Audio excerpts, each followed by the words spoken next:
Good morning. I'm Saini at the University of Canberra. I am in my weekly conversation with Michelle Grattan. Good morning, Michelle. Hi, Deep. Michelle, Parliament was in break last week, a short break, but that didn't stop interesting politics from happening outside the Parliament. So let's talk about one important thing that's been happening outside, and that is the security package. Government has put forward this package to safeguard Australia's security. Committee has been looking into it, and they have produced a report with 60 recommendations. How significant are these recommendations, and what does it look like in terms of timeline for this package to go through? These measures are directed to preventing foreign interference in our politics. That's the central thrust of them. Now, when the package was unveiled last year, there were a lot of criticisms that the drafting was sloppy, that measures went too far, that all sorts of innocence and innocent activity would be caught up. The Parliamentary Committee on Intelligence and Security has done an extensive review, as you mentioned, some 60 recommendations. Many of them are drafting changes to definitions. Now, while in one sense they're minor, in another sense, of course, these can be quite important in their implications. There are also some substantive changes, especially those that would protect media freedom. So what's come out of this committee is a bipartisan agreement on amendments. They will be put forward, and the government wants this package through by the end of this month. So it's quite a tight timetable, but with this agreement, it's one that's quite achievable. The Parliament will be sitting for the last couple of weeks of the month. There's a tight timeline, and it seems like perhaps because of that, last night there were more concessions made. How significant were these concessions? The package has two central pieces of legislation. The Senate report was on one of those. The other piece is to set up a register of foreign agents, people who work for foreign governments or foreign interests and lobby government, for example, so that the public and indeed ministers who are dealing with these people can be clear about what their background connections are. And what the government has done is basically put forward a new raft of amendments overnight, which would narrow the scope of the register so that the people covered would be more directly or indirectly connected to foreign governments rather than just, for example, representing totally private foreign companies. Now, one interesting question will be, of course, there are some Chinese companies that are involved, and some of those say, no, we're completely private companies.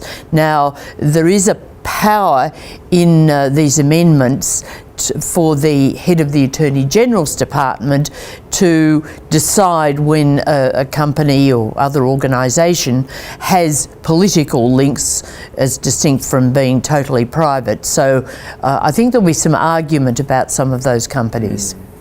Barnaby Joyce, that issue refuses to go away, and he keeps bringing it up actually himself. So he had his paid television interview where a number of interesting issues were discussed. Let's talk about one where he alleges that as soon as it was found out that Vikki Campion was pregnant, that the National Party members tried to pressure her to abort the baby. What do you think is the credibility of that statement, and what are the implications of such a pressure? Well, we really can't know the credibility without knowing the detail. Whether people or a person said, have you thought about an abortion in a more general sort of sense, or whether they were really saying you should have an abortion.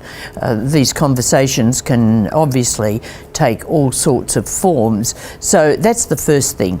The second thing is that by making this claim, Barnaby Joyce has really cast aspersions on a whole lot of his colleagues, and they're pretty annoyed about that because it's a small party, and he's sort of saying, well, one or more of these parliamentarians were making this suggestion. So I think on top of everything else, really his colleagues are not at all happy that he did this interview, that there was all the controversy over a politician being paid for an interview, and then throws out these claims, or Vikki Campion also throws out these claims, and people just feel, well, they're besmirched, and really this is there's no way of sorting this out. I did hear some reporter ask whether the party should inquire into those claims. Well, that just shows, I think, how ridiculous things have got. Obviously, this is not something for a party to be inquiring into. So he's been busy burning one bridge after the other. In one sentence, what do you think is his position left in the party now? Many would like him not to run at the next election. He says he will be running. I was speaking the other day to the chairman of the local Tamworth branch of the Nationals. He said that the branch still supported him, obviously through thick and thin. I'd be surprised if he didn't get pre-selection, if he's determined to continue, but as I say, many people in his party would think it would be better if he rode off into the sunset and tended to his property. Let's move on to another issue in the politics, and that's the upcoming by-elections, the Super Saturday elections.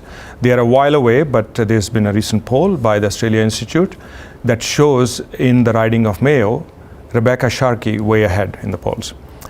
That should make at least one of the incumbents quite happy. Do you feel that that is unexpected lead, and how likely is it to hold? Well, it's certainly a very interesting lead. As you say, this is early in the piece. The by-elections aren't till the end of July, but it's an interesting contest here. A lot of the attention in these by-elections has been on the seat of Longman and Grattan, because there you've got a Liberal Labor battle, but Mayo is a case of an independent or crossbencher, it's the Centre Alliance, who has held this seat since 2016.